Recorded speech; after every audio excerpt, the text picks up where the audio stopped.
Hello everyone, this is Joe Brewer at the Bioparque Moncura in Barichara, Colombia. And in a previous video, I explained that we were working with these Acacia Magnum trees to do chop and drop. And what I want to show you right now is one of the ways that we're doing chop and drop, because we're working on a 1 hectare lot, which is huge. I mean, we're going to be working on building a food forest and a native forest through this whole area. You can see someone came through with a weed eater and recently cut all the grass, which I personally wasn't happy with, but one thing it allowed is it made it easier for us to walk this large piece of land and look at the condition of the trees. And we started finding a lot of fallen wood and trees like this beautiful Acacia Magnum here that needed to be trimmed. And so I want to show you how I'm doing more of that chop and drop technique.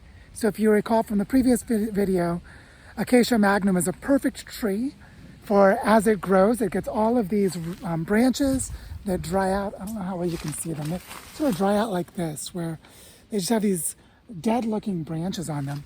And even the ones that have the leaves actually decompose relatively quickly, and the tree is really hardy to survive pruning and trimming. So what I'm doing right now is I have my handy machete right here, and I'm using the machete to chop large sections, these lower branches. And I've got a lower branch right here that I'm currently in the process of working with. You can see the wood is really brittle, it just breaks. I mean, watch, I can take my finger right here and it just snaps right off like that. And so it's very easy for me to take off the wood and make it into piles. And what I want to show you that I'm doing right now is that I'm breaking the wood down into really small pieces and then stacking it. See how I've got a pile here. And this one is right next to a young, this is a caracoli. It's in the same family as cashews. This is like a non-edible cashew. And this tree is going to grow to be 50 meters tall, or more than about 170 feet tall. And because we don't have a good ground cover here, what I'm doing is I'm taking the branches and leaves and stacking them really close to the tree. And this material breaks down and dehydrates and decomposes so quickly that in a matter of about a week, it'll actually be half the size it is now. And then what's going to happen is it's going to start to decompose and form a natural compost pile. So all I'm doing is I'm stacking it next to this tree, because as this material breaks down, it's going to create food and nutrients for accelerating the growth of this tree, as well as any ground cover plants that might grow around it. And while it's sort of hard to see, we're actually doing this next to all of the Acacia Magnum trees. So I'll show you another one that's pretty close by. So see, here's another Acacia Magnum tree right here. And next to this tree is this other tree, which I don't know the name of. Oh yes, I'm sorry, this is an anaco, which is a local native tree. And you see that I started another pile that was about twice as tall 3 days ago. And it's already just collapsing under its own weight, and it's going to start to dry out. So what that's going to do is create a mulch layer around that tree.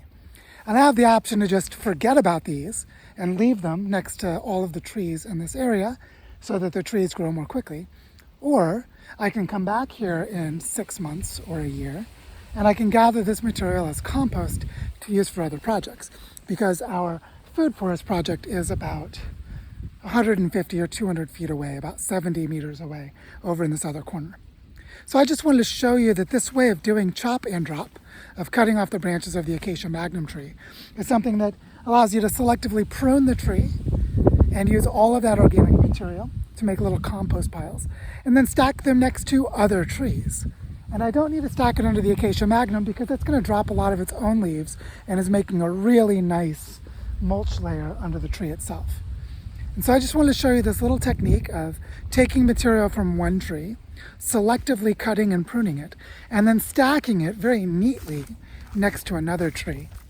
That then becomes a compost food supply, and also a niche or habitat for lots of insects and possibly even worms, maybe snakes or small lizards can use this as a home. And you can see that I've just stacked it here alongside. This is that same caracoli from before.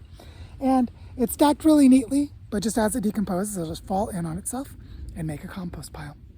So that's it. That's all I wanted to show you today, was how this chop and drop method can accelerate the growth of other trees and strengthen the soils in areas that are not only under the tree itself, the Acacia Magnum, but under nearby trees as well, simply by having a human being, in this case me with my handy machete, to stack the biomass next to the other plant whose growth I want to accelerate.